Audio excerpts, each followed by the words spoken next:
Bien, nos volvemos a encontrar, esta vez para hacer una suerte de bloque sobre antropología social argentina. Vamos a hacer una primera aproximación a lo que fue el poblamiento de los territorios que hoy se conocen dentro de los límites del Estado Nación argentino, pero bueno, obviamente que esta historia va mucho más atrás de la colonización, mucho más atrás de lo que pueden llegar a ser las divisiones arbitrarias de límites y demás, pero en función de esta materia y como nosotros no somos, o como en esta materia no se espera un abordaje histórico, lo que vamos a hacer es ver, bueno, cuáles fueron los grupos étnicos que se fueron instituyendo, algunas costumbres, y vamos a hacer un desarrollo, ¿sí?, en este pequeño bloque como para apoyar el resto de las clases que estamos dando en Antropología Argentina. Así que vamos a comenzar, vamos a tener como libro de base al texto de Raúl Mandrini. Bueno, entonces para dar este encuadre o para hacer esta pequeña síntesis que va a ir hasta 1910 más o menos, así la podemos después en un siguiente apartado o en un siguiente video ensamblar lo que fue la primera antropología naturalista y todo el desarrollo de alguna manera de lo que fue la sociedad de antropología y las publicaciones en revistas y las discusiones que se fueron dando hasta el establecimiento de una disciplina como la antropología social. Lo que vamos a hacer es ver justamente una síntesis que va a estar basada en el libro de Raúl Mandrini, La Argentina aborigen desde sus primeros pobladores a 1910, que va a ser como la base en la que vamos a ir, con la que vamos a ir enriqueciendo a partir de otros textos, a partir de diarios de viajantes, algunas nuevas interpretaciones que se dieron a esos mismos procesos y justamente pensar de alguna manera cómo se fue poblando esta Argentina, cómo se fue dando de alguna manera la fricción aborigen hasta ese periodo más o menos donde después vamos a poder trabajar ya con textos de antropólogos que se consideraban tales, ¿sí? Entonces vamos a arrancar esta síntesis, vamos a mantener el orden que nos propone Raúl Mandrini justamente para poder darle un encuadre. Y como nosotros no tenemos una materia que sea histórica, sino que simplemente queremos darle como un enfoque, nos parece apropiado desde la cátedra poder hacerlo de esta manera. Así que vamos a arrancar con esta vasta historia que se remonta hace 20.000 años aproximadamente. Y vamos a ir viendo cómo nuestro territorio se fue llenando, poblando desde todo lo que implica justamente cada uno de estos grupos étnicos y sus organizaciones y su forma de vida y su cultura, etc. Así que bueno, arrancamos. Bien, una de las primeras cosas que nos va a plantear Mandrini es cómo él, desde dónde se posiciona como para poder mirar esta historia, y él la trabaja desde lo que es la historia social, ya planteada o por ahí mirada desde la teoría de Eric Hobsbawm como historiador. Lo segundo que nos va a plantear Mandrini es, bueno, cómo se fue conformando, cuáles son las fuentes con las que él trabajó para poder llegar justamente a hacer este recorrido.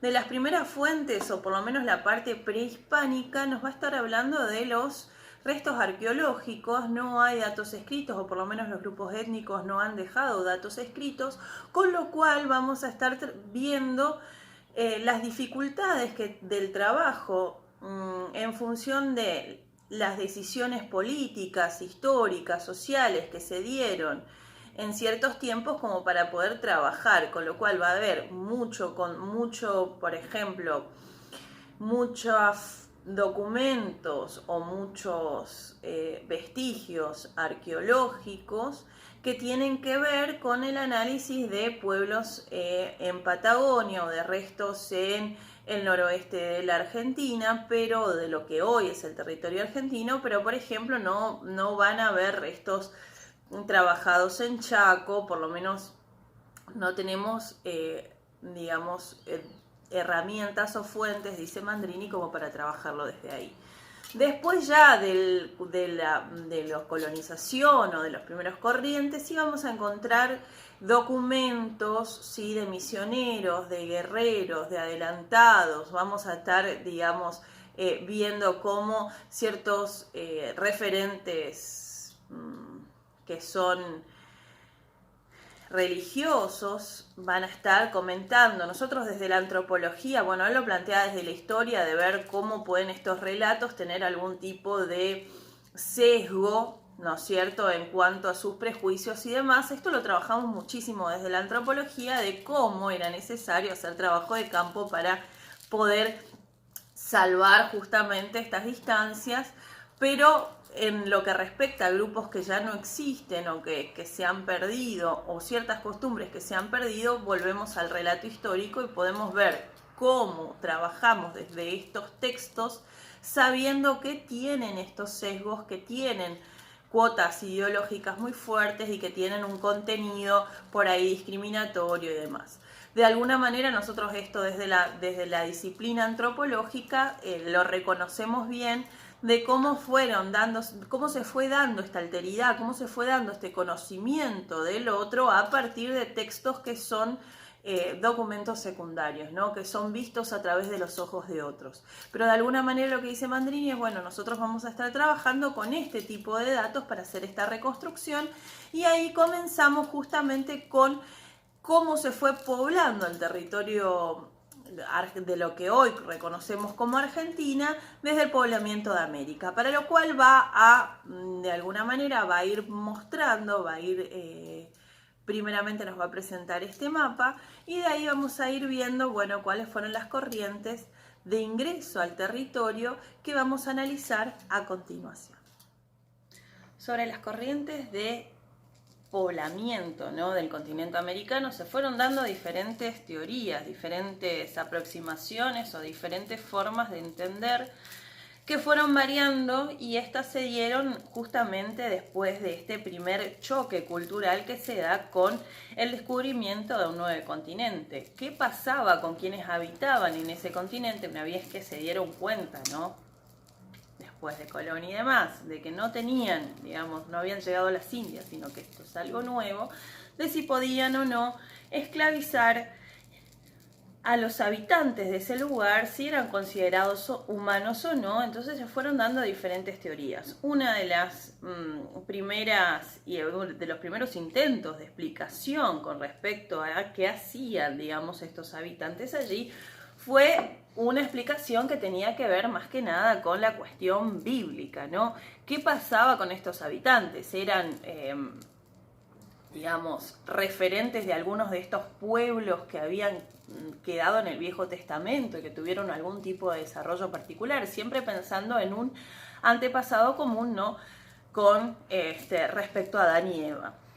De allí Bartolomé de las Casas, inclusive Durán, García, lo que ellos mostraban de alguna manera era, bueno, adherimos a una creación bíblica, entonces todos estos tienen, para que sean humanos, tienen que haber venido, tienen que haber descendido, ¿no?, de Adán, y tendrían que tener, para comprobar esa humanidad, ser alguno de estos pueblos que habían quedado. Ya en el siglo, a mitad del siglo XIX, empiezan las corrientes evolucionistas a reclamar una unidad de la especie, empiezan a reclamar cómo el Homo se había difundido, o sea, cómo había una línea evolutiva, ¿no?, en el continente, en los continentes, y efectivamente cómo habían justamente los pobladores de nuestro continente americano tenían muchísima antigüedad, y efectivamente algunos también reclamaban algún tipo de proceso evolutivo propio, ¿no? Vamos a ver la primera definición científica o la primera explicación científica con respecto al poblamiento de América, tiene que ver con un científico científico que se llamaba Jedlicka, que bueno, que él plantea el paso después de la era del hielo a través del estrecho de Bering, desde lo que proponía él, que eran pueblos del Paleolítico, cazadores, que habían de alguna manera llegado y se habían instalado en América desde Asia, ¿no? Esto fue de alguna manera la explicación, esta es una explicación que nace en Estados Unidos, fue una de las explicaciones más potentes que con algunas adaptaciones empieza a dominar el mundo académico, llamándose hipótesis de Clovis. La hipótesis de Clovis justamente lo que marcaba era, bueno, esta idea de grandes cazadores de grandes mamíferos, que tenían una antigüedad más o menos de 12 y 13 millones de años. Ahí vemos, por ejemplo, que van a aparecer, digamos, la definición de su cultura. Vamos viendo, digamos, que eran pueblos nómades pequeños, aunque en realidad no hay vestigios tan certeros como para poder sacar o extrapolar su cultura completa. Viendo, por ejemplo, cuáles son las características principales y que va hasta el siglo XX ser como el paradigma dominante con respecto a Estados Unidos y México, ¿no? En México se encuentran las puntas de Clovis que de alguna manera van a reforzar a partir del carbono 14 esta idea de coexistencia de estos primeros o de esta cultura de cazadores americanos con restos encontrados, con lo cual van a empezar a proponer como hipótesis única, ¿no?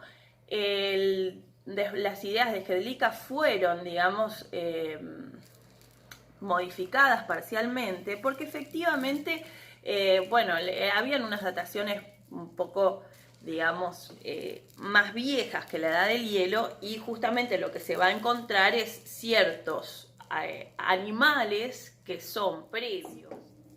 Entonces, continuando, esta teoría que fue hegemónica empieza a ser contrastada con ciertos sitios arqueológicos que presentaban una datación mayor, o sea, una datación en lo que es el carbono 14, que era la técnica, o es la técnica que se utiliza para las dataciones arqueológicas, que daba resultados de lugares o de sitios que habían estado poblados mucho antes de lo que propiciaba esta teoría. De alguna manera lo que vamos a encontrar es, primeramente, una sociedad arqueológica estadounidense muy fuerte defendiendo su teoría y que empieza a cuestionar a todos aquellos que tengan resultados distintos a lo que ellos planteaban, desacreditándolos y demás, principalmente porque los sitios arqueológicos se encontraban en América del Sur y porque muchos de estos sitios arqueológicos estaban siendo trabajados por arqueólogos y científicos europeos. Entonces venía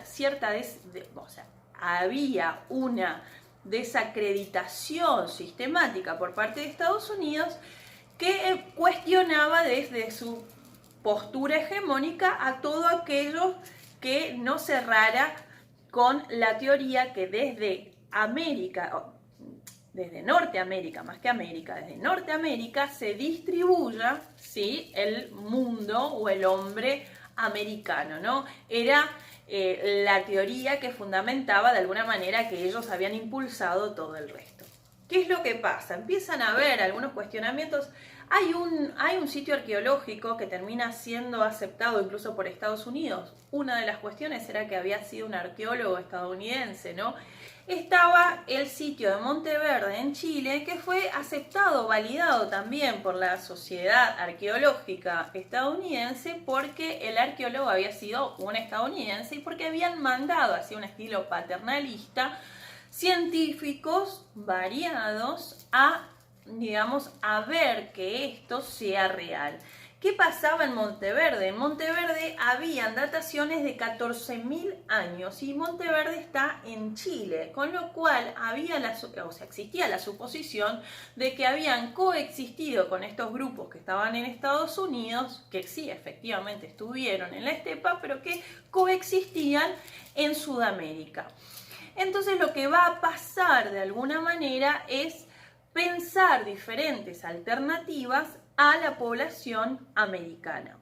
Dentro de estas diferentes alternativas encontramos, la principal sigue siendo pasar de Siberia, ¿sí?, a América del Norte por un puente que se denominó Beringia, un puente que era un puente terrestre que mantenía 500 kilómetros de ancho y 2.000 kilómetros en norte-sur, efectivamente que está pensado en su máxima, digamos, extensión, está pensado en 50 millones de años atrás y que va a estar firme, ¿sí? Estamos hablando de un puente de hielo por el que ¿sí?, habían estepas, animales, posibilidad de que cazadores-recolectores fueran migrando en la búsqueda de animales por ese puente, ¿sí?, hace 20.000 años aproximadamente. Este puente entonces es el ingreso que hacen norte-sur, ¿sí?, así que se van estableciendo en la Gran Estepa estadounidense o la Gran Estepa de Norteamérica, estos pueblos de cazadores de grandes animales.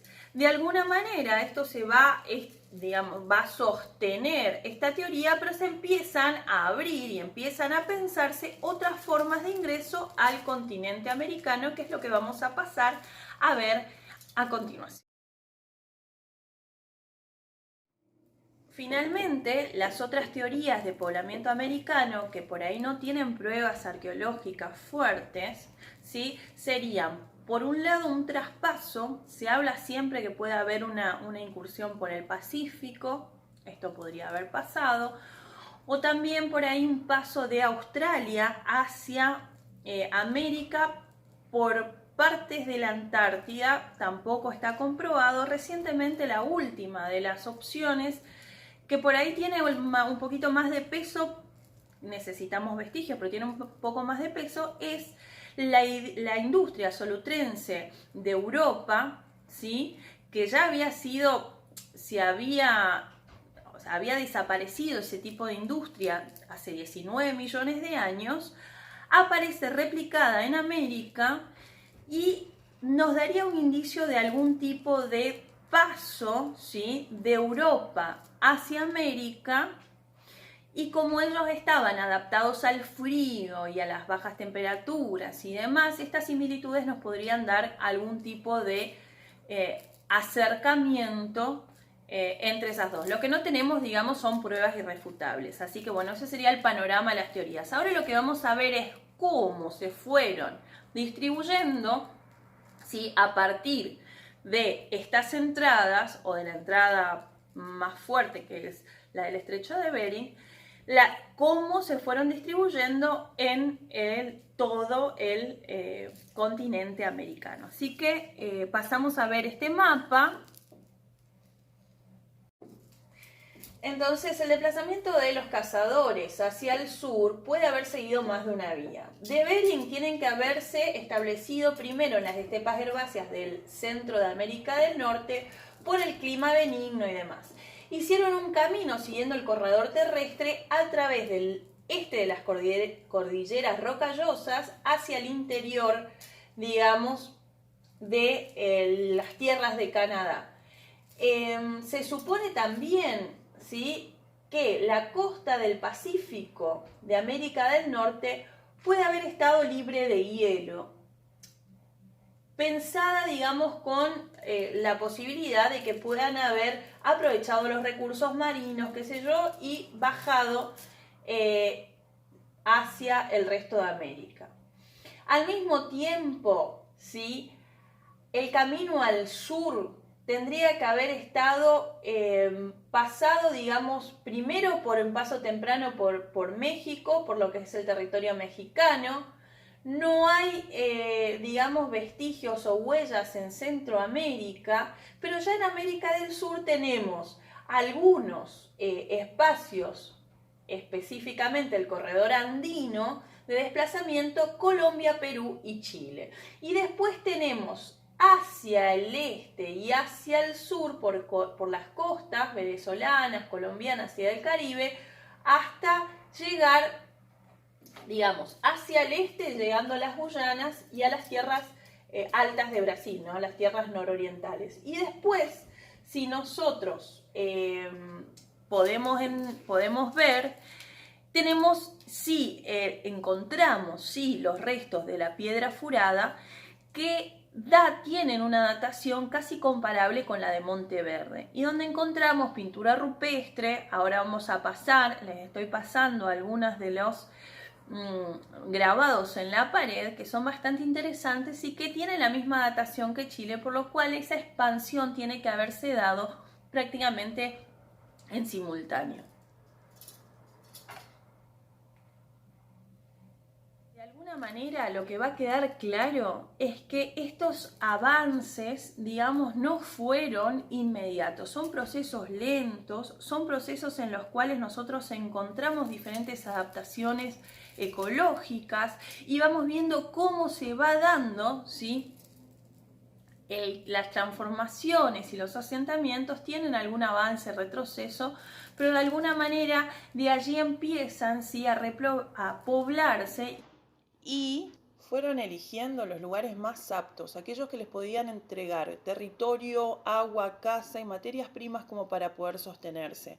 De alguna manera, cuevas y sitios al aire libre fueron los privilegiados. Vamos a ver en el mapa que presentamos a continuación, que está en el texto de Mandrini, ¿sí?, es la idea de cómo se va dando, cuáles son aquellos sitios arqueológicos cuyas dataciones son de entre 10.000 y 8.000 años atrás. Ahí vamos a estar viendo cuáles son los sitios arqueológicos, ¿sí?, para fines del Pleistoceno y comienzos del Holoceno, ¿sí? Y ahí aparece Monteverde. Nosotros ahí lo estamos señalando con una flechita, ¿sí? Pero también vemos cómo hay sitios, ¿sí?, que aparecen en lo que es actualmente Uruguay, pero también Uruguay, Chile, pero también toda la zona argentina, del territorio actual argentino, aquellos límites, ¿sí?, aquellos sitios arqueológicos que de alguna manera son o muestran que el poblamiento, ¿sí?, de Argentina ya se daba en esta etapa, ¿no?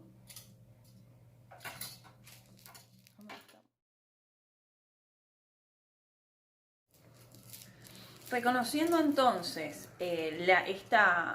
este poblamiento, vamos a ver que Patagonia no va a ofrecer el mismo clima o lo que nosotros reconocemos hoy como ecosistema en Patagonia. Lo que vamos a encontrar es que habían ciertas fuentes de deshielo, mucha más agua de la que conocemos hoy, fuentes de deshielo. Estas fuentes de deshielo hacían ciertas zonas pantanosas o lagunas, hoy convertidas en salitre, en las que se hacían campamentos a cielo abierto o bien vida en roca. También se puede ver que el poblamiento de la zona de cordillera es posterior, justamente por los climas tan fríos, y que puede haber existido también algún tipo de poblamiento en las costas para poder, digamos, de alguna manera ver cómo utilizar los recursos, digamos, marinos, ¿no?, marítimos. De todas maneras, si hubiese sido el caso, no podemos tener estos vestigios porque se encontrarían, digamos, bajo el océano, porque las costas sí han tenido, digamos, un repliegue significativo con el paso de los años.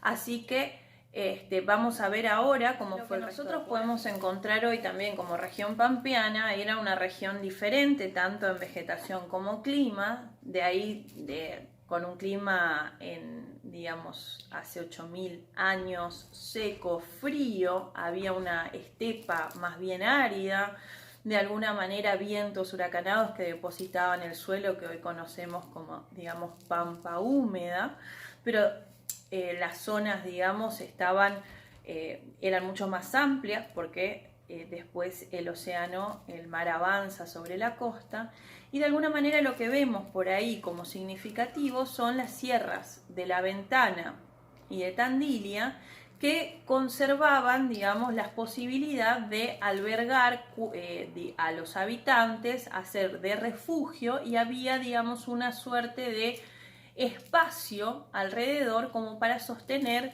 la vida en función de los animales y demás. Se destaca también ahí, en este caso, es el zorro, que aparece como un animal al cual también se le va a rendir culto simbólico, aparece con alguna suerte de valor simbólico. Dentro de lo que es la puna, digamos, el altiplano, se supone que en las quebradas entre serranías podrían haberse establecido los primeros habitantes. De alguna manera las nieves estaban más bajas, era más frío, por eso también vemos que por ahí el repliegue a tierras de menor altura podría ser una de las hipótesis. Mientras que, por ejemplo, en la Mesopotamia o en el litoral de algunas partes de Brasil, Argentina y Paraguay, lo que vemos es el avance de la selva tropical, la expansión de los ríos para esta época. De alguna manera, estas son, digamos, las condiciones climáticas y de vida que estaban afectando el territorio de la Argentina y los 8.000 años atrás, y los primeros poblamientos de nuestra Argentina en su territorio. En el territorio patagónico, lo que nosotros vamos a ir encontrando, digamos, como patrones de asentamiento, uno tiene que ver con la disponibilidad del agua, que tienen que ver con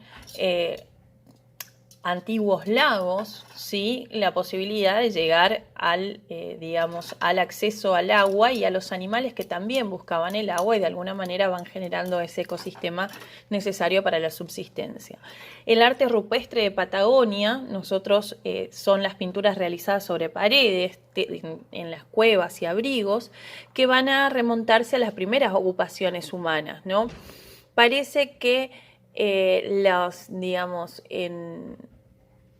como los primeros cazadores, como que hay una suerte de acervo cultural en la difusión tan amplia de lo que es el arte rupestre. Podemos ver algunos ejemplos aquí en unas imágenes donde vamos viendo cómo se repiten escenas de cacerías colectivas, figuras humanas, digamos, motivos geométricos simples, círculos, zigzag, espirales, trazos en V, algunos formas tipo laberintos, ¿sí?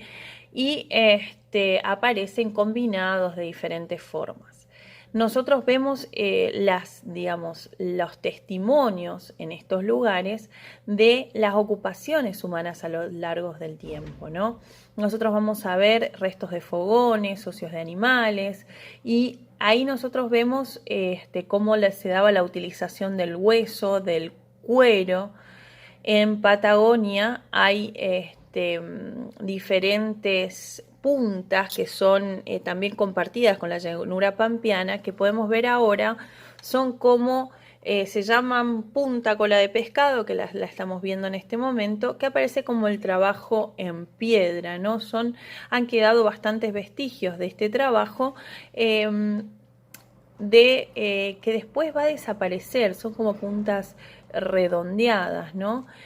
Vamos a pensar también en el hallazgo también de ciertas piedras que son un poco más chiquitas y que realmente no tendrían una utilidad en la casa, que podrían haber sido parte, o los arqueólogos piensan que podría haber sido parte de algún tipo de enseñanza o de transmisión de conocimiento, como que esas puntas de pescado tan pequeñas las podrían haber realizado niños, ¿sí? ¿Qué podemos ver o qué aparece como vida de estos primeros cazadores? Los materiales conservados y las pinturas rupestres nos muestran que hay una suerte de movimiento estacionario para poder aprovechar los recursos de caza y recolección a diferentes microambientes.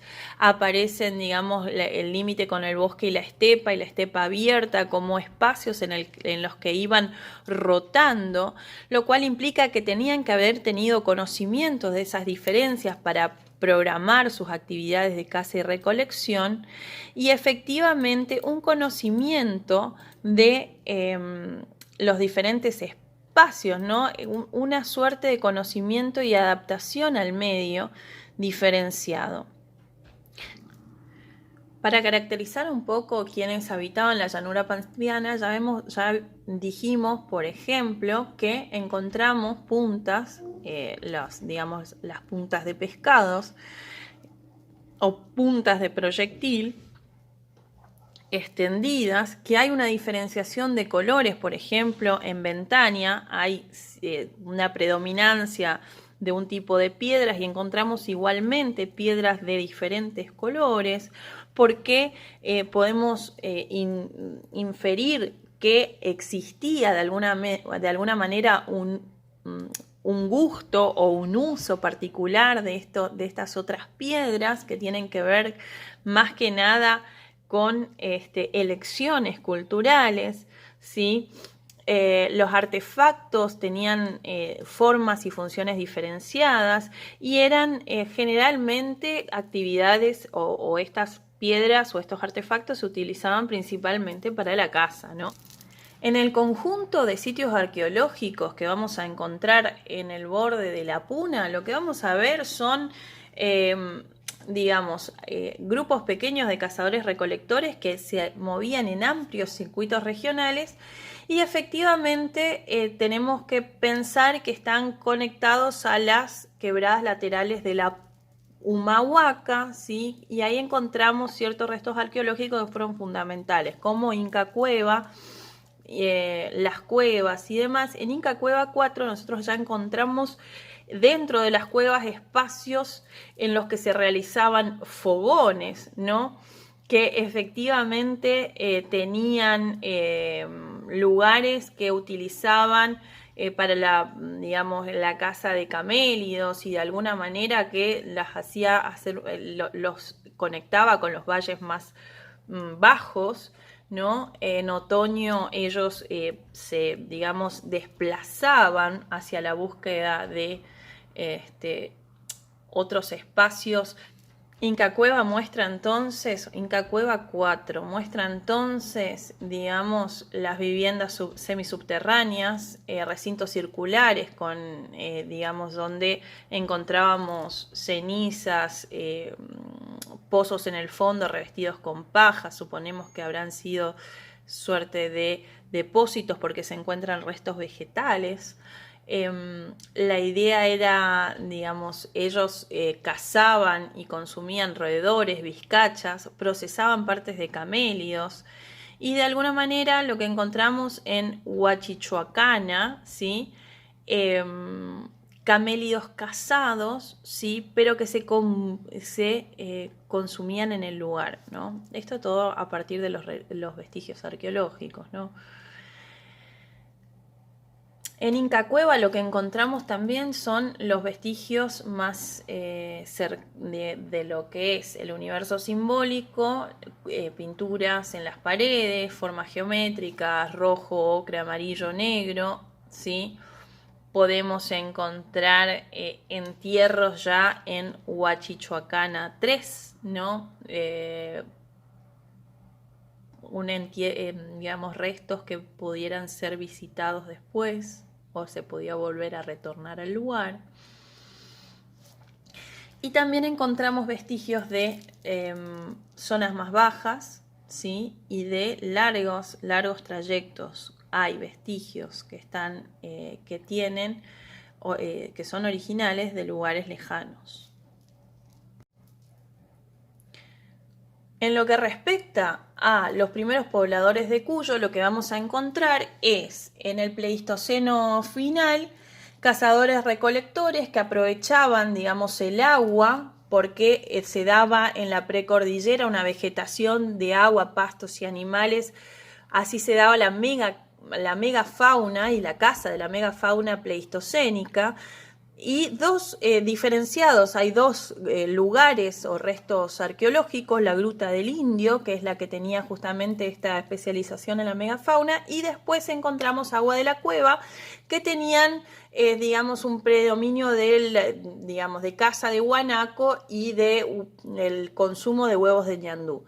Lo que vemos después en el Holoceno temprano es que se multiplican los cazadores-recolectores y se extiende hasta San Juan, hasta el territorio de San Juan, el acceso, digamos, de estos grupos de cazadores-recolectores. Incluso La Fortuna, que si nos van un poquito más atrás en el video van a ver el mapa, ya tiene industria lítica datada de 8.500 años atrás. Entonces, vamos a encontrar el uso de huesos, vamos a encontrar la confección de hilos, y vamos a ver cómo se iban dando a partir del mejoramiento del clima, ¿no? El mejoramiento gradual del clima, el transitar o por ahí el nomadismo de estos grupos para ambos lados de la cordillera. O sea, podemos encontrar vestigios en Chile y vestigios en lo que es el territorio o el actual territorio argentino.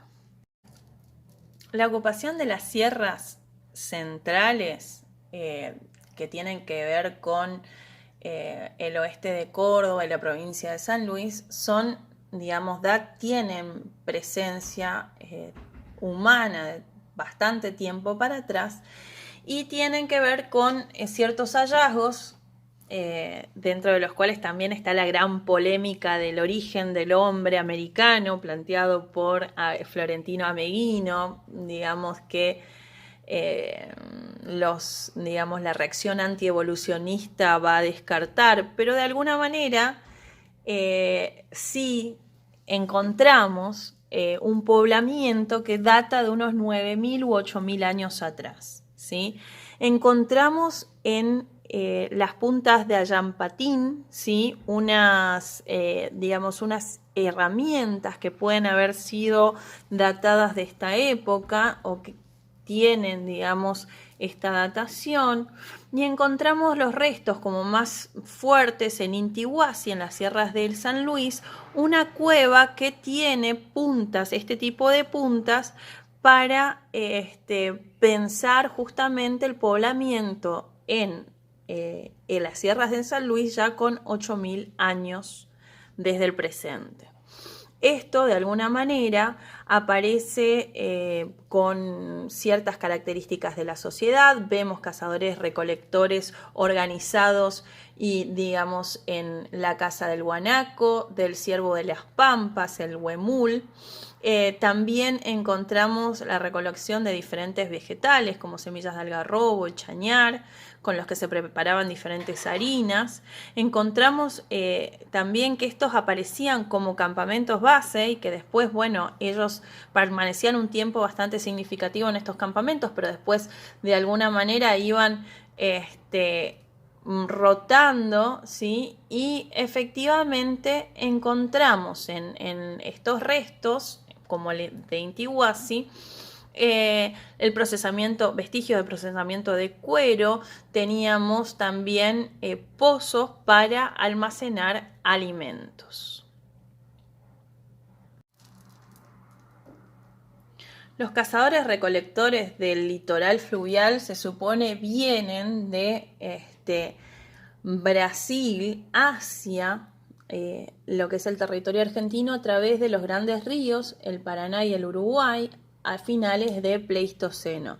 Lo que van a hacer es adaptarse a nuevas condiciones y desarrollar estrategias adecuadas a estos ambientes que son ribereños. Se supone que permanecen hasta hace 8.000 años atrás y se conserva, lo que vemos, bueno, es la preferencia de establecer estos campamentos junto a los ríos, las incursiones hacia los lugares como de mayor vegetación para volver a estos campamentos base sobre el río. Conservamos la industria lítica, ¿sí? Con armas arrojadizas, dardos tipo jabalinas y piedras pequeñas, y otros elementos que son tallados para las presas o para el procesamiento de la carne, los huesos y las pieles. De alguna manera, con esto vemos cómo se habían adaptado como estrategia generalista para la pesca, la caza y la recolección de grandes vegetales y algunos animales pequeños. Finalmente, lo que va a aclarar Mandrini es que esta idea de grupos sumamente primitivos, muy rudimentarios, cercanos a lo que es la imagen que teníamos de África, por ejemplo, va a ser completamente errónea. Llegan al continente americano Homo sapiens sapiens y se van expandiendo a lo largo del continente con tecnología, con organización, con un sistema simbólico específico, conocimiento del medio ambiente, adaptabilidad a los cambios y efectivamente ya con, digamos, un desarrollo de la caza y la recolección bastante complejo. Esto para separarlo de las ideas silvestres de que nosotros tuvimos un desarrollo más o menos parecido al que hubo en África. Recibimos de alguna manera ya nuestros pares, ¿sí?, de la especie Homo sapiens sapiens. Bien, entonces, hace unos 5.000 años lo que nosotros vamos a encontrar son diferentes cambios y adaptaciones que tuvieron que pasar estos cazadores-recolectores como para ir adaptándose a diferentes ambientes. Pensemos que el cambio al Holoceno medio lo que trae aparejado es una transformación de las regiones, primeramente una elevación muy fuerte de la temperatura que termina cambiando, haciendo zonas de aridez, lo que antes por ahí era estepa con más fertilidad, zonas de grandes de aridez. Continúan ciertas franjas, por ejemplo la pampa, lo que es la pampa húmeda hoy, termina manteniendo, digamos, su mismo sistema, por lo cual los grupos cazadores y recolectores que se continúan en la pampa van a mantener su forma de vida, y lo que vamos a encontrar es un avance de la selva en las zonas del litoral, y por ahí el proceso que se va a denominar transgresión, ¿sí?, va a ser justamente que por el deshielo los océanos avancen sobre la costa y va a haber un retroceso de quienes habitaban las zonas de costa, ¿no? Efectivamente, todos estos cambios implican readaptaciones, la creación de diferentes utensilios y herramientas que permitan, y también una variabilidad nueva con respecto a digamos, la cantidad de vegetales y de animales, todo lo que sea flora y fauna, que se empiezan a utilizar dentro de las dietas y que aparecen, digamos, como nuevos recursos en estos procesos de estos cazadores recolectores que se van afianzando en el territorio que hoy pertenece a la República Argentina. ¿Qué pasa con aquellos grupos que estaban poblando, digamos, la Patagonia? La Patagonia pasa a tener condiciones ambientales bastante adversas, empieza a haber zonas desérticas, más aridez, y de alguna manera empieza a haber barreras, o se empiezan a generar barreras biogeográficas que empiezan a aislar a los grupos y a hacer, digamos, variaciones de adaptación en diferentes grupos geográficos. Lo que nosotros, diferentes grupos étnicos en zonas geográficas diferentes. Lo que nosotros podemos encontrar acá, por ejemplo, es la separación, digamos, o la conversión de ciertas zonas que fueron peninsulares a condición de islas. Por ejemplo, el Strait se inunda por el aumento, por este fenómeno de transgresión que veíamos en el bloque pasado, se inunda el Estrecho de Magallanes. Entonces, de alguna manera, Tierra del Fuego pasa a ser una isla y un montón de penínsulas que también estaban conectadas al continente pasan a ser islas. Con lo cual hay una variabilidad también tecnológica de estos grupos para adaptarse a la búsqueda de recursos, para adaptarse a los nuevos entornos que se les presentaban a partir de esta variación. Como veíamos, aquellos cazadores recolectores peninsulares también tuvieron que hacer grandes adaptaciones con respecto a lo que es las formas, los alimentos, los animales, que ya no, digamos, ciertos ambientes geográficos no pueden sostener cierta diversidad digamos, de especies. Entonces estos cazadores también tienen que adaptarse a estas zonas, digamos, de mayor aridez con respecto a lo que fueron por ahí de los habitantes del Holoceno, del principio del Holoceno a lo que es, digamos, este Holoceno medio. Lo que también vamos a ver entonces es cómo, digamos, estas variaciones se van a ir dando para Tierra del Fuego, al sur de Tierra del Fuego y las islas y canales vecinos. Nace un modo de vida especializado volcado al aprovechamiento de los recursos marítimos. De alguna manera, estas adaptaciones locales se van a mantener, ¿sí? Como estaban integrados, se van a mantener con variaciones pequeñas hasta el siglo XIX.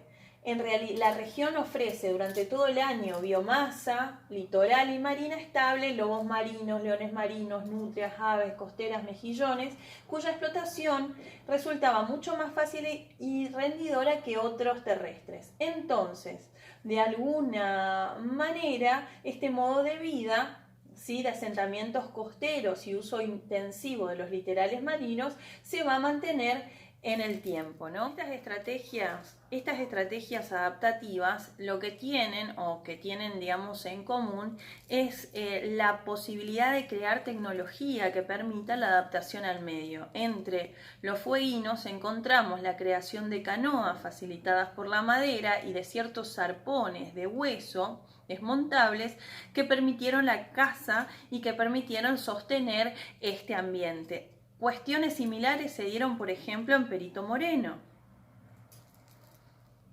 En el Perito Moreno lo que encontramos, digamos, son algunas formas, ¿no?, de movimientos en circuitos estacionales que les permitían aprovechar lugares para interceptar a los guanacos, para poder cazarlos, y de alguna manera una suerte de cuevas y refugios que durante los meses más fríos los permitían estar al abrigo a ellos y sus grupos familiares, ¿no?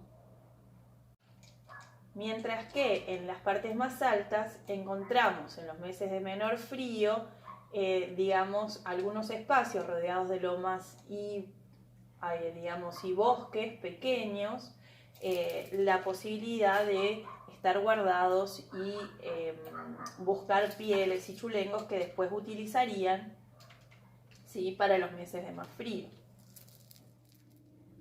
Finalmente, estos grupos, ¿sí?, desarrollan una técnica, capaz por la imposibilidad de conseguir, digamos, materia prima, un trabajo sobre piedra que se llamó láminas o hojas de lámina, donde se utilizaba o se dejaba, ahí vamos a ver una imagen, donde las figuras, ¿sí?, se terminaban haciendo mayor cantidad de fragmentos regulares, mucho más fina que la utilización de una piedra como más rústica o simplemente con la utilización del borde externo, ¿sí?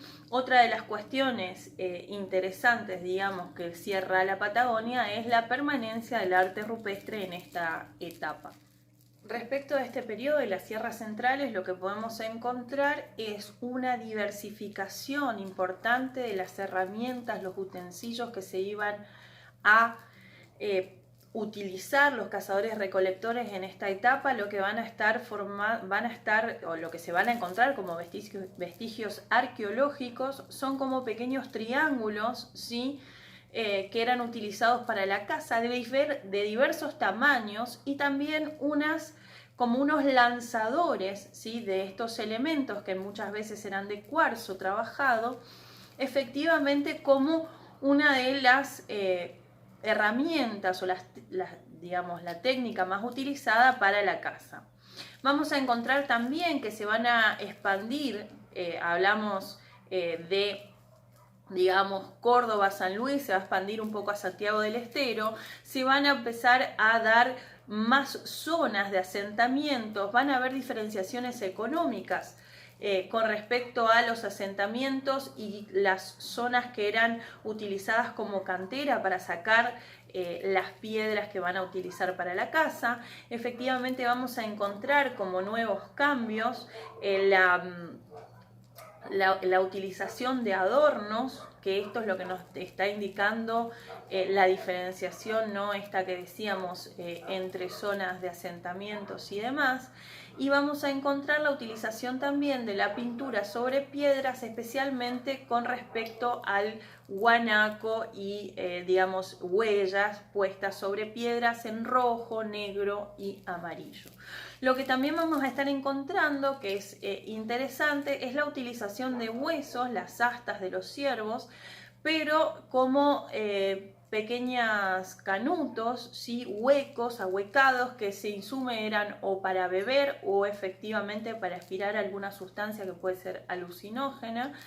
Pero también encontramos pequeños huesos, digamos, también sin la zona, digamos, blanda, o sea, la zona interna blanda, que también podrían, se desconoce o se intuye, digamos, sus usos, pero eran como cuestiones innovadoras en este tipo de grupos. En general, este tipo de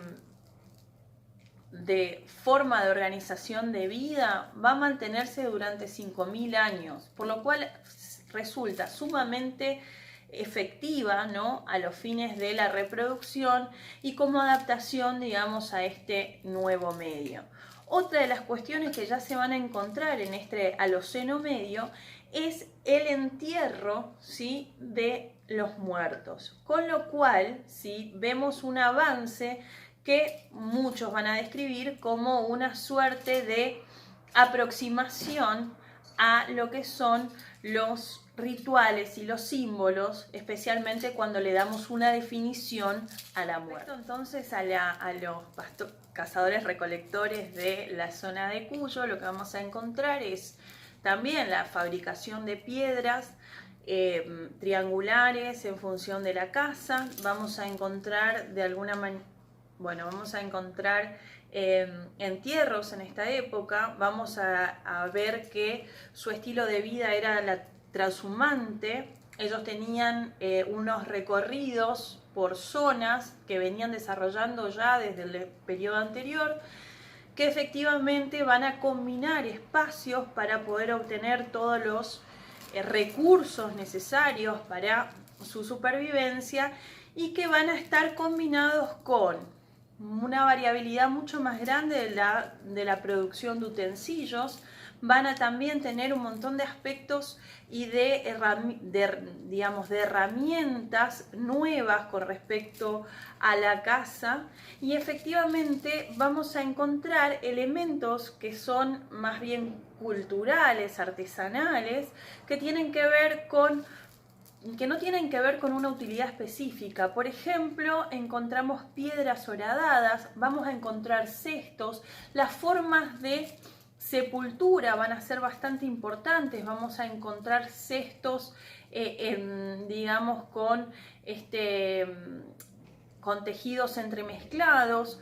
Van a estar los cuerpos acostados, puestos de costado, con piedras con las piernas de costado. Vamos a encontrar sepultura de niños con sus pieles o con sus ropajes. Vamos a encontrar también que junto a las sepulturas se encuentran restos de herramientas de caza o algunas cuestiones que eran de seguramente personales, así que efectivamente hay diferentes cambios que tienen que ver con la adaptación de estos grupos que se van a, digamos, mantener en el tiempo. Por otra parte, los cazadores recolectores de la puna van a seguir intensificando, bueno, en función de los cambios climáticos van a aparecer zonas que parecen arqueológicamente vacías y van a aparecer zonas con mayor densidad, como por ejemplo la región que hoy es Catamarca, que efectivamente hay un sitio arqueológico, Quebrada Seca 3, que lo que nos está mostrando justamente es cómo fueron siendo lugares más poblados y cómo fueron cambiando o variando las técnicas y la cantidad de elementos. Lo que vamos a encontrar también, que es bastante interesante, son objetos de otras zonas. O sea, vamos a encontrar, por ejemplo, elementos que son de la costa pacífica o vegetales, vestigios de vegetales, obviamente, de la zona del Chaco. Entonces vamos a entender que ya la puna participaba de una red de intercambios, que obviamente no sabemos a ciencia cierta cómo se realizaban estos intercambios, pero estos vestigios de elementos de diferentes regiones nos están mostrando los intercambios, ¿no? De alguna manera también lo que vamos a ver es que en esta zona encontramos ya elementos que nos permiten pensar o intuir que la llama ya había sido domesticada y que se dedicaban a un pastoreo, ¿sí?, de camélidos que estaba, digamos, como parte de sus formas de vida, como parte de sus formas económicas, el pastoreo. De alguna manera estos grupos van a sostenerse entonces o van a replegarse a ciertos espacios donde pudieran sostener o pudieran tener agua y la posibilidad de pastoreo. Por eso justamente se vuelve la zona de Catamarca importante.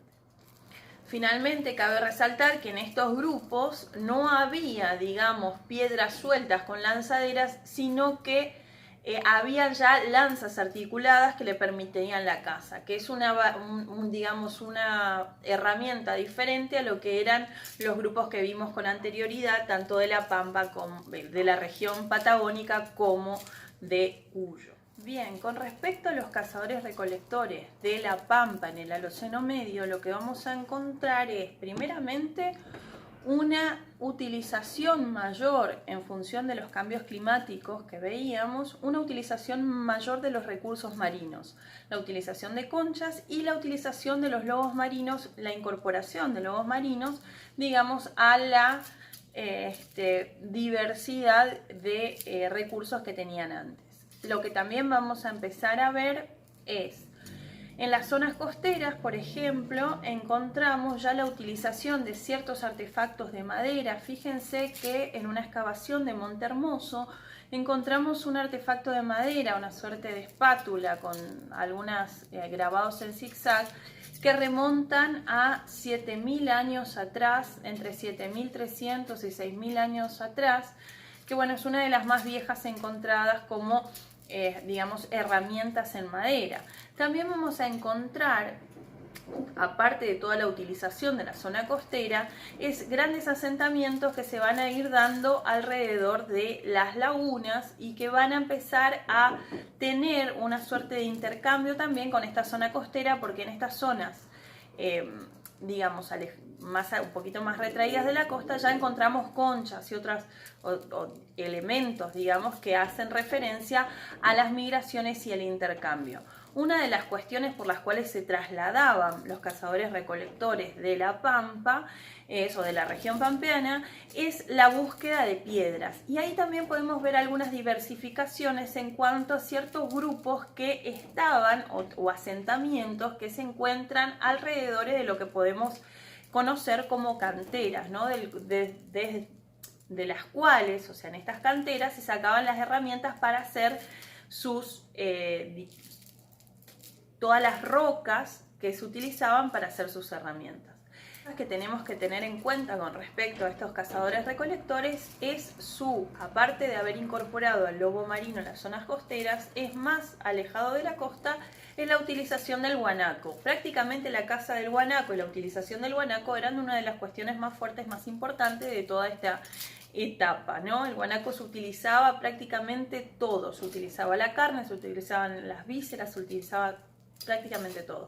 Y encontramos grandes lugares o espacios donde podemos ver que dentro de estos cazadores recolectores habían grandes matanzas. O sea, encontramos por ejemplo un vestigio que tiene más de 4.100 huesos de guanaco, todos juntos en una misma cerca del río Quequén. Pero también encontramos asentamientos que tienen, por ejemplo, grandes cantidades de hueso de guanaco junto con otras herramientas donde se suponía, digamos, habían otras actividades económicas. Por último, a nivel simbólico, ritual, lo que encontramos es la utilización de semillas como para tener pigmentos de diferentes variedades. Siempre estos cazadores recolectores utilizando, ¿no?, técnicas de caza con ciertos triángulos de punta, y lanzaderas que fueron, digamos, bastante utilizados por bastante tiempo. Con esta etapa vamos a ver que en el litoral, digamos, fluvial, lo que vamos a encontrar en general son adaptaciones a la selva. Se supone que hasta el norte de Entre Ríos tendría que haber selvas parecidas a lo que fue después, digamos, la selva subtropical misionera. Efectivamente, el Paraná y el Uruguay habían sido con mayor caudal de agua desbordados, había más, los cambios climáticos trajeron mayor cantidad de precipitaciones, un ambiente más húmedo y efectivamente el avance de estas zonas selváticas. Los grupos aparecen como grupos costeros, con una fabricación, con incursiones a la selva para la caza, pero los asentamientos más fuertes en la costa. Y podemos encontrar herramientas hechas de piedra, pero de una cara, o sea, trabajados en una sola cara, se supone que para el uso o el trabajo con madera, muchos elementos de molienda, generalmente para semillas y otro tipo de vegetales, y se encuentran también pulidos, rocas pulidas, pero en función de como bolas, ¿no?, o pelotas que se utilizaban justamente para la molienda. De estos grupos encontramos vestigios más que nada en la zona del Alto Paraná y no tanto hacia Entre Ríos, pero se supone que deberían haber, por las mismas o por igualdad de condiciones, deberían haber estado hasta el norte de lo que hoy actualmente es Entre Ríos. Que encontramos también, digamos, que esta vida se mantiene durante varios milenios, o sea, hay, digamos, una continuidad de esta forma de vida del 7.000, 8.000 años atrás hasta los 3.000 o 2.500 años atrás. Entonces lo que vamos a hacer ahora es continuar, digamos, con el nuevo periodo, con el siguiente periodo, para ver cómo siguieron o cómo siguió este desarrollo de los pobladores en nuestro querido territorio argentino. Vamos a ver entonces ahora lo que pasó, digamos, un poquito después, pensando en unos 2.000 años atrás, lo cual corresponde al 1 después de Cristo o en ese periodo. Siempre pensemos en grandes periodos, no digamos con fechas exactas, porque obviamente necesitamos dataciones, necesitamos un montón de herramientas que no poseemos y que efectivamente estamos siempre trabajando con aproximados, pero bueno, hace 2.000 años en nuestro territorio, ¿qué estaba pasando con estos grupos de cazadores recolectores? Una de las cuestiones principales y que va a estar mostrando Mandrini, que va a estar dando un cambio y un vuelco que se va a ver o que va a afectar a los grupos en general, incluso al ambiente, va a dar transformaciones bastante importantes es la producción de alimentos, o sea, lo que aparece como la domesticación de ciertos vegetales y de ciertos animales. Esto nosotros lo trabajamos en otra materia de la carrera antropología, que se llama Sistemas Socioculturales Comparados. Incluso se ve en antropología rural lo que aparece como la revolución neolítica, el proceso de domesticación, ¿sí?, tanto de plantas como de animales, cambios que afectan profundamente el mundo entero. Ya esto se da en el mundo, se da en otros espacios. Nosotros lo estamos trabajando para el territorio argentino hace 2000 años más o menos. Si bien encontramos vestigios ya en la Puna, encontramos vestigios de unas primeras domesticaciones hace 4000 años, incluso más arriba, en lo que son ciertas zonas de los Andes, ya habían, no en el territorio argentino, sino un poco más arriba, en la cordillera de los Andes, encontramos algunas regiones que tenían domesticación de plantas hace 8000 años más o menos. Pero en nuestra región lo vemos con mayor fuerza y detenimiento en este periodo. Lo que vamos a ver es, si bien no van a transformar radicalmente las costumbres, lo que van a estar es ejerciendo un peso en la selección natural de ciertas especies por sobre otras y ciertos elementos que pueden ser cultivados por sobre otros. La transformación alimenticia permite también mayor sedentarismo y la no dependencia del ambiente con respecto a la subsistencia de los grupos. ¿Dónde vamos a encontrar esto? En esta época lo vamos a encontrar en el borde oriental de la Puna y lo vamos a encontrar al sur de San Juan, o sea, lo que sería el sur de San Juan y Mendoza. En la Puna lo que se van a domesticar de alguna manera son ciertos animales. Ahí vamos a ver en la placa lo que son aquellos animales que se pueden domesticar, la alpaca y la llama, ¿no?, con respecto a lo que se utilizaba antes, que son las cuatro digamos, especies de camélidos que se encontraban ahí en la Puna. Se domestican también ciertas plantas alucinógenas que sirven para los rituales chamanes y demás, como por ejemplo el sébil. Lo que vamos a encontrar también, digamos, es ciertos elementos que vienen de la Puna, que vienen de los Andes, ¿sí?, que fueron domesticados. Cuyo, ¿sí? Hay una diferencia con respecto a lo que vemos arriba, porque lo que se va a domesticar es el guanaco, espacios donde se cultiva quinoa, poroto, un poquito más tarde maíz, ciertos zapallos. De alguna manera estos van a ser como los alimentos que van a estar jugando un papel dentro de las transformaciones que se producen en esta revolución neolítica.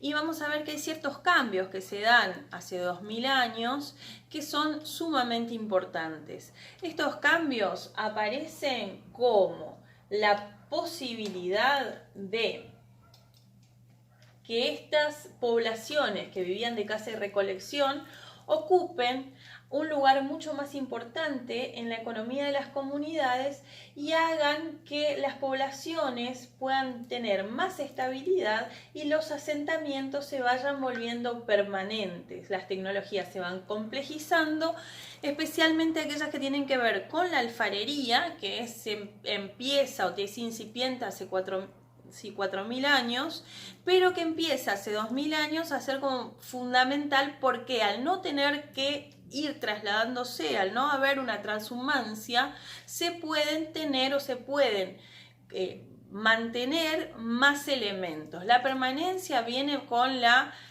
acumulación, por decirlo de alguna manera, porque no podemos ir, si nosotros tenemos ciertos recorridos estacionales y tenemos un campamento al que tenemos que ir al otro y demás, no podemos cargar con tanto peso. Pero cuando nosotros nos empezamos a sedentarizar, o sea, nosotros empezamos a quedar más estables, podemos ir acumulando ciertas cuestiones.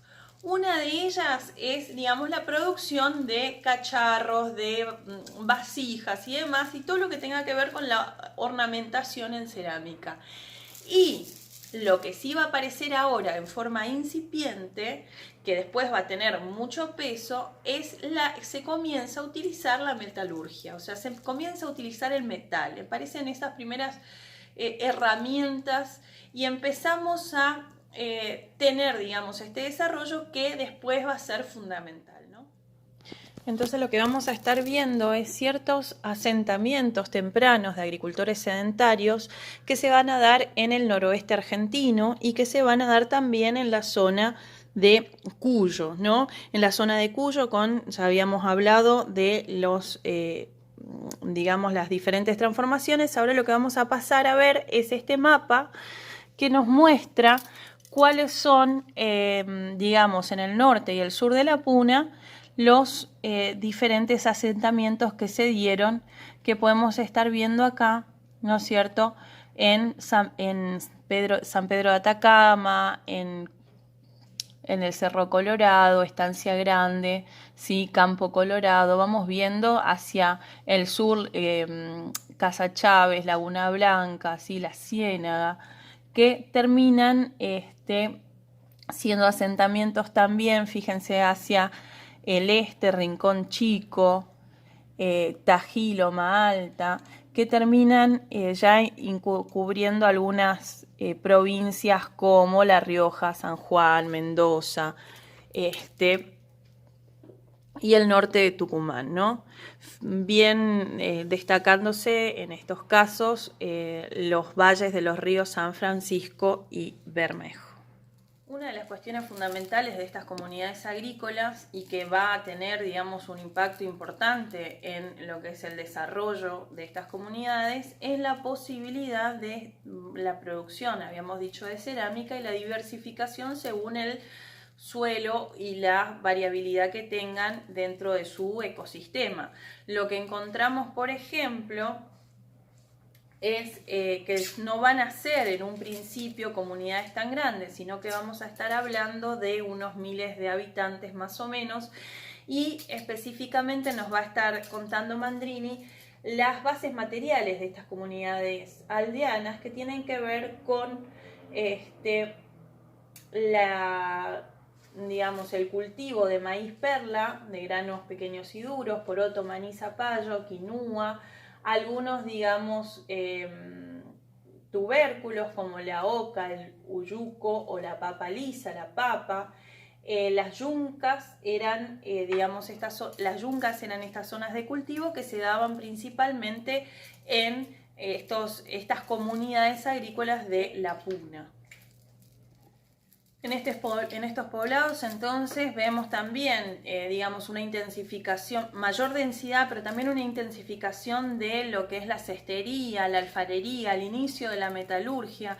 Nosotros empezamos a ver que hay, digamos, una mayor producción de cestería. De alguna manera, la sedentarización va de la mano con la mayor producción, ¿sí?, de elementos. Y vemos cómo cambian también las pautas de asentamiento. En este sentido, lo que podemos encontrar, por ejemplo, es algunos ejemplos como la aldea del Tafí, en la que podemos ver en Tucumán el modelo de vivienda predominante, donde existían, digamos, una suerte de patio central y diferentes habitaciones que estaban conectadas a ese espacio central en forma circular, como lo estamos viendo en este momento. En el espacio central se realizaban las actividades comunes, tanto domésticas como religiosas, como por ejemplo la molienda de cereales, alimentos, herramientas, utensilios y demás, y después el culto a los antepasados. Estas aldeas de Tafí o estelas de piedra son esculpidas. Aparecen, digamos, testimonios arqueológicos de la importancia de los ritos y las comunidades. En algunos casos también, o podemos ver aparte del Tafí, que había variaciones en cuanto a la vivienda, algunas circulares, más grandes, más pequeñas, según el lugar en el, digamos, del que estemos hablando, los restos arqueológicos. Pero vemos en estas comunidades agrícolas ya una tendencia a la sedentarización, y tendencia digo porque habían lugares donde había que moverse o desplazarse un poco en función a la tierra y demás, pero en general o prácticamente se empezaron a realizar asentamientos más estables, que es lo que nos están mostrando estos vestigios arqueológicos. Lo que vamos a ver es que en las sierras centrales se va a mantener la caza y la recolección, salvo por su eficacia y por, digamos, las condiciones estaban dadas como para que se sostenga ese tipo de organización social. De alguna manera lo que vamos a ver sí es que en algunos lugares, en Santiago del Estero por ejemplo, sí se empieza a ver la domesticación de algunos vegetales, ¿sí? Y por ahí algunos animales, pero de alguna manera seguían con un esquema de caza y recolección bastante extendido. Con respecto a lo que pasaba en la llanura pampeana, que habíamos dicho que también tenía una posibilidad de sostener, digamos, a partir de la riqueza del medio ambiente, tenía la capacidad de sostener a los grupos de caza y recolectores, vamos a ver cuáles son los cambios que se van produciendo, ¿sí? A partir de el 1 o 2 después de Cristo y por unos 1000 años más. De alguna manera lo que aparece es, por ejemplo, en las sierras de Tandilia, cazadores recolectores van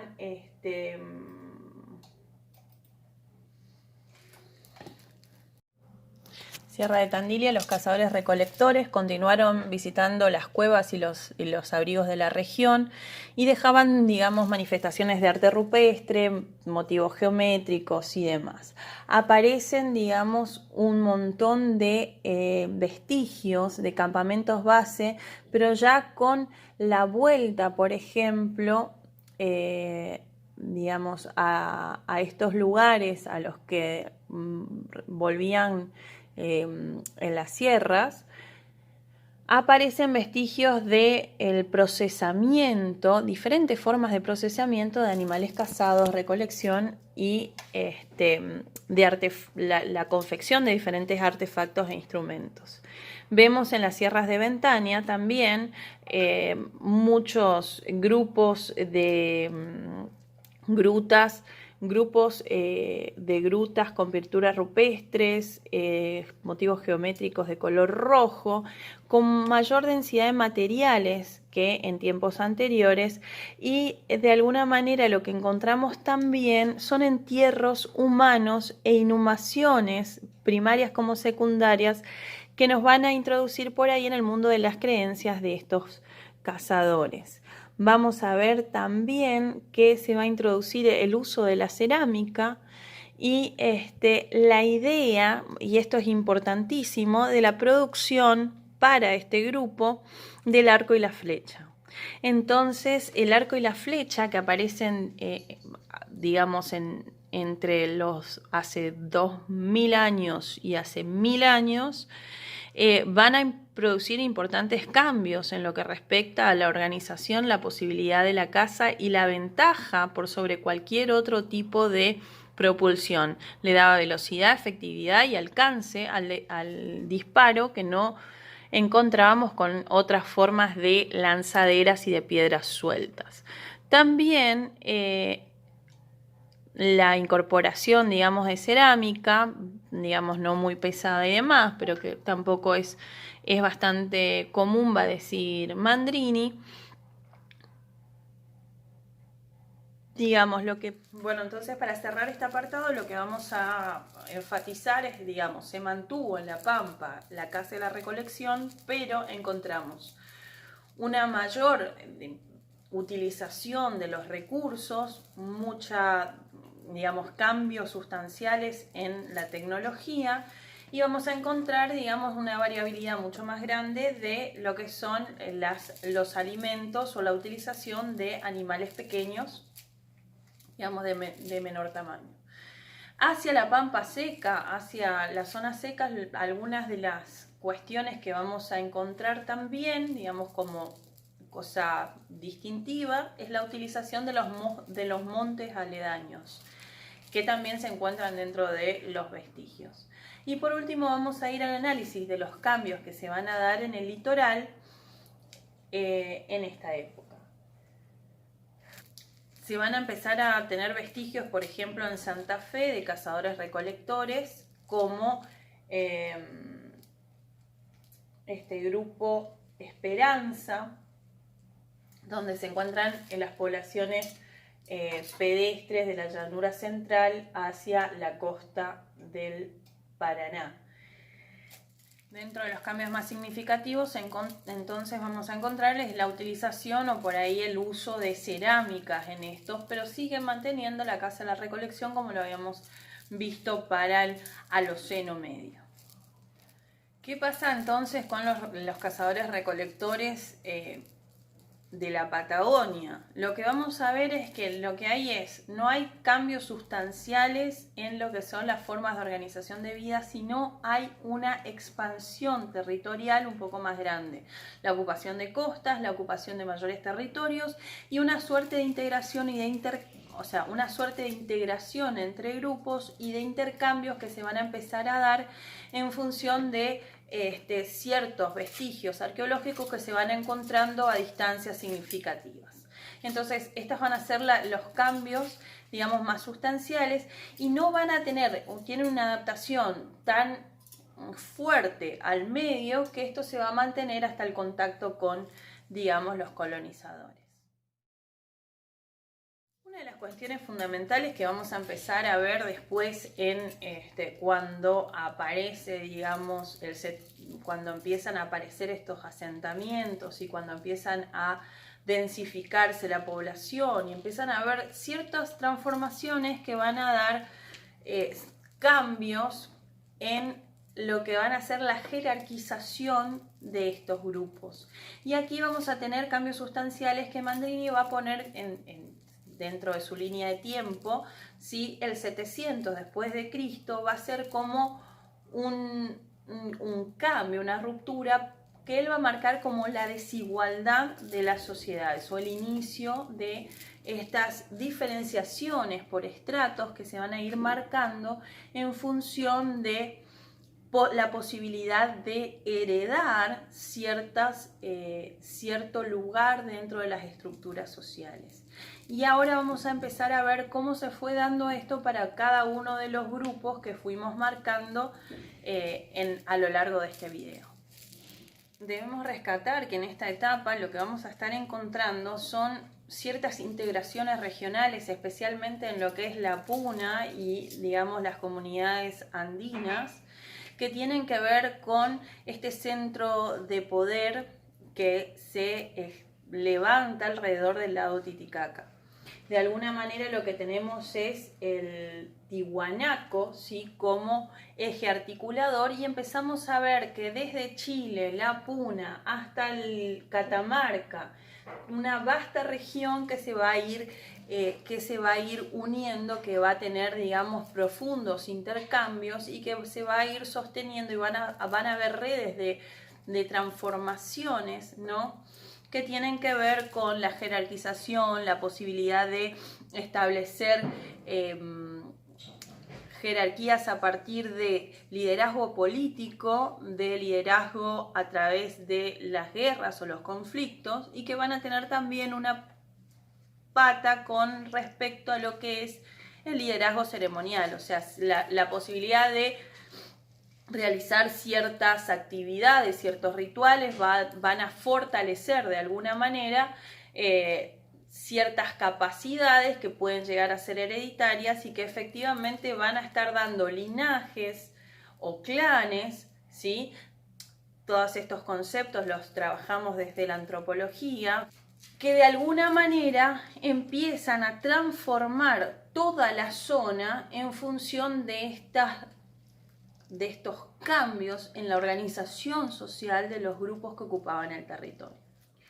En este sentido, en el 700 después de Cristo, lo que encontramos es San Pedro de Atacama, es uno de los sectores que aparece como eje articulador tanto del norte andino como de diferentes regiones, entre cuales, por ejemplo, Isla y Yavi aparecían como productores de llama por un lado, sal, y de alguna manera los intercambios van generando una integración regional que no se había alcanzado en periodos anteriores. Con respecto a la organización política, lo que vamos a encontrar son las jefaturas, ¿no?, que van a, o también llamadas señoríos, que van a ser las entidades políticas regionales que van a aglutinar a las comunidades bajo la autoridad de un jefe. Estas tenían población de algunos miles o decenas de miles de habitantes que tenían posiciones o rangos elevados. La superioridad se justificaba por la proximidad genealógica al jefe, cuyo linaje ocupaba el lugar más alto de el lugar más alto superior, y después teníamos, dependiendo de la importancia de su linaje, cómo se podían conjugar capacidades y habilidades personales.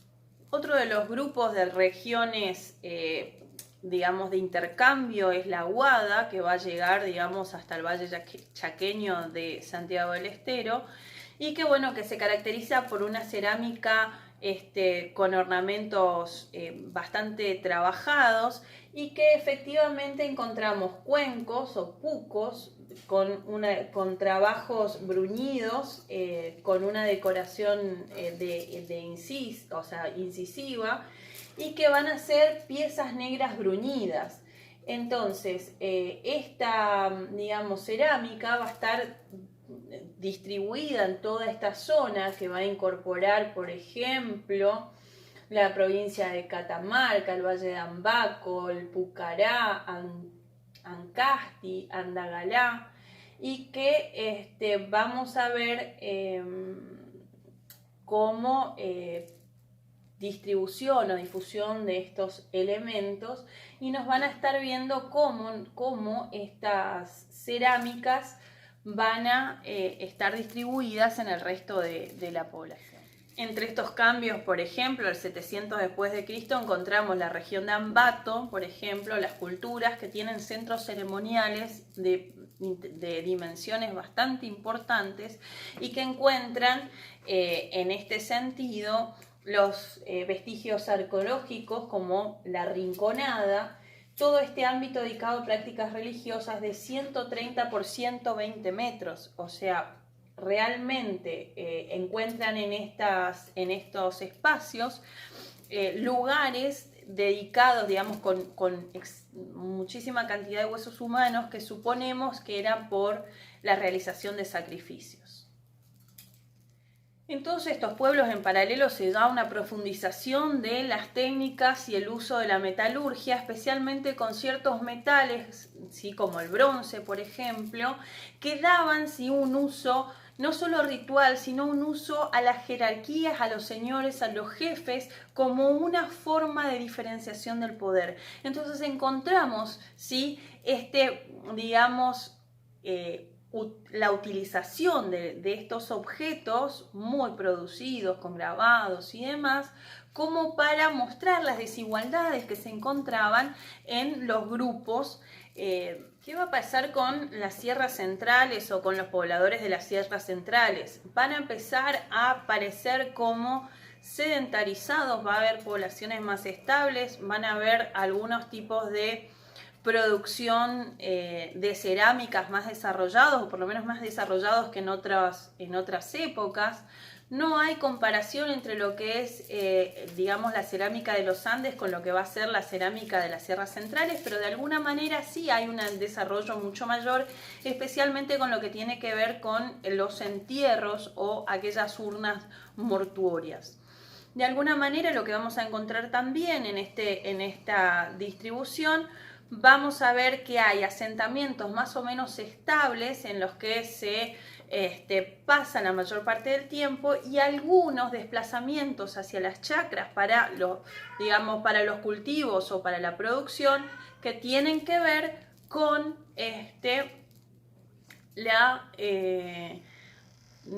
con asentamientos temporales, como para el trabajo en las chacras o para algún tipo de caza o para algún tipo de recolección, y después la vuelta a los lugares donde estaban más establecidos, en los que sí podían resguardar y tener toda esta producción de cerámicas, vasijas, ornamentos y demás.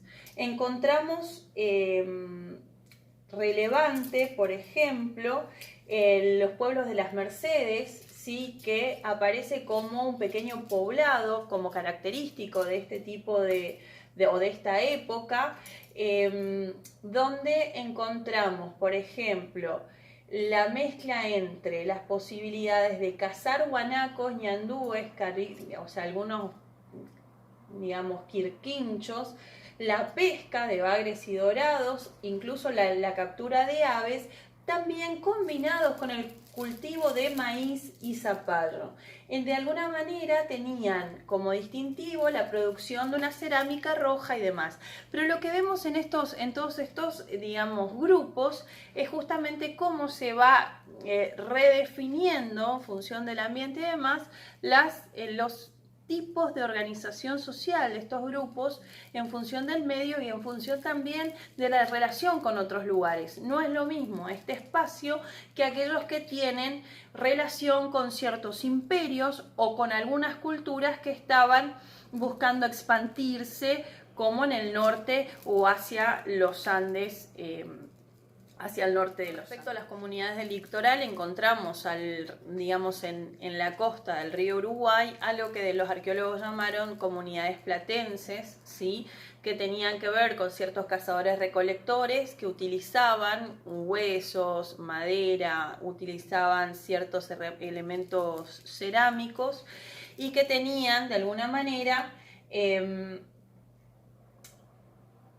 diferentes técnicas para aprovechar el medio ambiente, ¿no? De alguna manera había presencia, por ejemplo, de intercambios exóticos, podíamos encontrar también vínculos entre comunidades y efectivamente vamos a ver montículos de tierra, vamos a encontrar montículos de tierra que aparecían como entierros ceremoniales. En lo que respecta a, digamos, la zona media del Paraná, la zona de Chaco, aparece la cultura, o que los arqueólogos denominan Goya Malabrigo, que tiene digamos, mucha expansión cerámica y que recién cuando la zona se vuelve más húmeda y habitable tienen su desarrollo más profundo. Por último, más hacia el norte, a lo que es el Alto Paraná, encontramos, digamos, los vestigios de lo que son los tupí guaraníes. Topinambúes.